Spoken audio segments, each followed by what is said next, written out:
പാലക്കാട്ടെ ജനങ്ങൾക്കതിൽ എന്താണ് പറയാനുള്ളതെന്ന് നമുക്ക് കേൾക്കണം. ആ നാട് എങ്ങനെ ഇതിനോട് പ്രതികരിക്കും കേൾക്കാം. തീർച്ചയായിട്ടും പാലക്കാട് ജനത വലിയ വികസനത്തിലേക്ക് ഈ സംഭവം പോകുമ്പോൾ 10-70 വർഷമായി ഡിവിഷൻ ഇതില്ലാതായി പോകുമ്പോൾ നേരത്തെ സേലം ഡിവിഷൻ പോയി. ഇനിയിപ്പോൾ ഇതും കൂടി പോയാൽ പാലക്കാട് ജനതയ്ക്ക് വലിയ എല്ലാം ബുദ്ധിമുട്ടാണ്. ഒന്നും ഇവിടെ ഉണ്ടാവില്ല. ഒരു ട്രെയിൻ പോലും ഇവിടുത്തെ ട്രെയിനുകൾ മാറിപ്പോകും. നഷ്ടം വെച്ചാൽ നേരത്തെ തന്നെ നഷ്ടം ഉണ്ടായിരിക്കുകയാണ്. സേലം ഡിവിഷനിലേക്ക് പോയപ്പോൾ ഇവിടെ ഉണ്ടായിരുന്ന ഓഫീസിൻ്റെ പകുതി പോയി. ജീവനക്കാരുടെ ഫാമിലി എല്ലാം ഇവിടെ നിന്ന് പോകേണ്ട ചുറ്റുപാടായിരുന്നു. ഇപ്പോൾ മൈസൂർ ഡിവിഷനിലേക്ക് കൂടി പോയാൽ ഈ ഡിവിഷണൽ ഓഫീസ് വെച്ചുകൊണ്ട് ഇവിടെ യാതൊരു കാര്യമില്ല.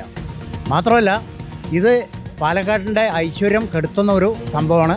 ഇതിന് ഒരിക്കലും ഞങ്ങൾ ഇടതുപക്ഷം അനുവദിക്കില്ല. സമരങ്ങളായിട്ട് മുന്നോട്ട് പോകുന്നുള്ള കാര്യം തീർച്ചയാണ്. അപ്പോൾ അതൊക്കെ ഒന്നും കിട്ടാണ്ടോ. ഇപ്പോൾ പിറ്റ്ലയിലൊക്കെ വരുന്നത് വലിയ വികസനം, പാലക്കാട് വലിയ വികസനത്തേക്ക് ഓരോ ദിവസം കുതിച്ചുകൊണ്ടിരിക്കുമ്പോൾ അത് ഒന്നുമല്ലാതെ ഇപ്പോൾ ഇത് കേന്ദ്ര ഗവൺമെൻറ് ഇത് അറിയോ? റെയിൽവേ ഡിവിഷൻ ചെയ്യുന്നതാണ്. പണ്ടും ഇതുപോലെ കേന്ദ്ര റെയിൽവേ മന്ത്രാലയമാണ് ചെയ്തതെന്ന് പറഞ്ഞത്. ഇപ്പോൾ അത് കേന്ദ്ര ഗവൺമെൻറ് സമ്മതത്തോടു കൂടിയാണോ എന്നുള്ളത് ഞങ്ങൾക്ക് അറിയാൻ ആകാംക്ഷയുണ്ട്.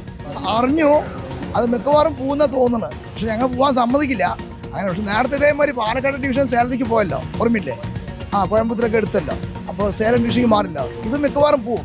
കാരണം അത്ര സ്വാധീനം ചെലുത്തുന്നില്ല ആരും ഇവിടെ.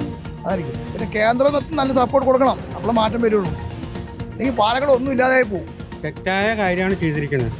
അതായത് പ്രതിപക്ഷ ബഹുമാനം ഇല്ലാതെയാണ് കേന്ദ്ര ഗവൺമെൻറ് ചെയ്യുന്നത്. ബ്രിട്ടീഷുകാരുടെ ഭരണമൊന്നുമല്ലല്ലോ ഇവിടെ നടക്കുന്നത്. പ്രതിപക്ഷത്തെ ബഹുമാനിച്ചുകൊണ്ടാണല്ലോ ചെയ്യേണ്ടത്. അത് വലിയ തെറ്റാണ്. വേണ്ട തന്നെയാണ്. എന്ന് വെച്ചാൽ ഓൾറെഡി ഇപ്പോൾ ഡിവിഷൻ ഓഫീസ് ഒന്നും ഇല്ലാതാവുകയാണ്. ഓൾറെഡി നേരെ സേലം പോയി അവർക്ക് ഇപ്പോൾ ഇതുകൂടെ പോയി കഴിഞ്ഞാൽ നാട്ടിൽ വികസനം ഇല്ലാണ്ടാവും.